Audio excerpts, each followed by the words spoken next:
भाइयों बहनों, आज जो मैं आपको बताने जा रहा हूँ वो कोई साधारण बात नहीं है। वो कोई छोटा सा उपाय नहीं है। वो एक ऐसा रहस्य है जिसे अगर आपने समझ लिया तो आपकी जिंदगी बदल सकती है।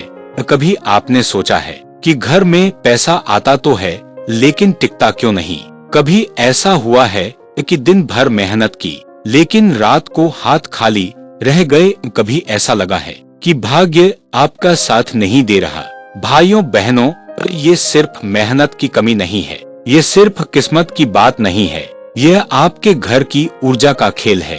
और ये ऊर्जा सबसे ज्यादा बदलती है शाम के समय। हाँ, वो समय जब सूरज ढलता है और अंधेरा धीरे धीरे आता है।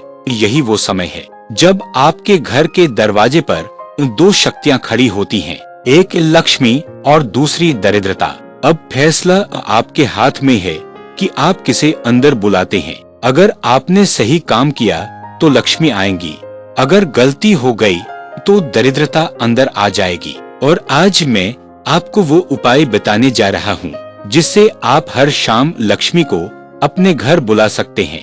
लेकिन उससे पहले एक कथा सुनो, ध्यान से सुनना। एक छोटा सा गांव था, बहुत साधारण, बहुत शांत।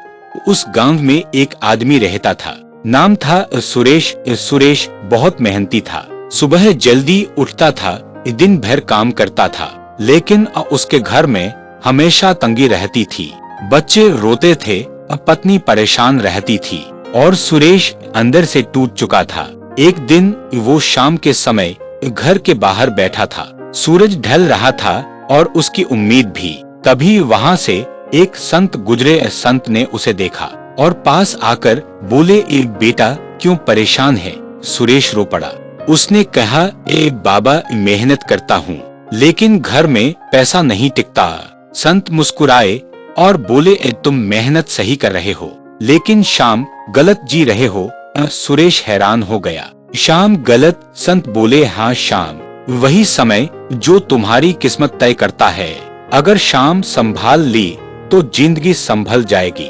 सुरेश ने तुरंत कहा, बाबा मुझे उपाय बताइए। अब ध्यान से सुनो, संत बोले, हर दिन सूर्यास्त के बाद सबसे पहले अपने हाथ पैर धोना, अगर हो सके तो स्नान करना, फिर एक मिट्टी का दीपक लेना।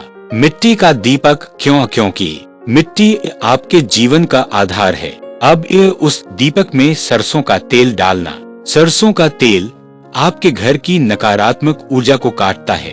अब सबसे महत्वपूर्ण बात, उसमें एक लौंग डालना, सिर्फ एक, क्योंकि एक लौंग आपकी प्रार्थना को केंद्रित करती है। अब दीपक जलाओ लेकिन जलाते समय मन शांत होना चाहिए। अब दीपक को घर के मुख्य दरवाजे के बाहर दाईं तरफ रखना। दाईं दिशा देवताओं की दिशा है। अब आंख बंद करो और बोलो, हे माता लक्ष्मी, मेरे घर से दरिद्रता दूर करो, मेरे घर में वास करो। धीरे बोलो, श्रद्धा से बोलो। अब दीपक को जलने दो, उसे बुझने मत देना। अगर बुझ जाए तो दोबारा जलाओ, हिम्मत मत हारना। ये उपाय लगातार 7 दिन करना। अब कथा पर वापस आते हैं। सुरेश ने ये उपाय शुरू किया। पहले दिन कुछ नहीं हुआ, दूसरे दिन कुछ नहीं हुआ, लेकिन उसने हार नहीं मानी। 5वें दिन उसे काम मिला, 6ठे दिन उसे पैसे मिले, 7वें दिन उसके घर में खुशी आई और धीरे धीरे उसकी जिंदगी बदल गई। भाइयों बहनों, ये कोई जादू नहीं है, ये ऊर्जा का विज्ञान है। जब आप शाम को सही तरीके से दीपक जलाते हो तो आप अपने घर की किस्मत बदलते हो। लेकिन एक बात हमेशा याद रखना, सिर्फ दीपक से कुछ नहीं होगा, मेहनत भी करनी पड़ेगी, ईमानदारी भी रखनी पड़ेगी और विश्वास भी रखना पड़ेगा। जब ये तीनों मिलते हैं तभी चमत्कार होता है। तो आज से हर शाम एक दीपक जरूर जलाना और देखना कैसे धीरे धीरे आपकी गरीबी आपके घर से बाहर चली जाती है। क्योंकि यह अंधेरा चाहे कितना भी बड़ा क्यों ना हो, एक छोटा सा दीपक उसे खत्म करने के लिए काफी होता है।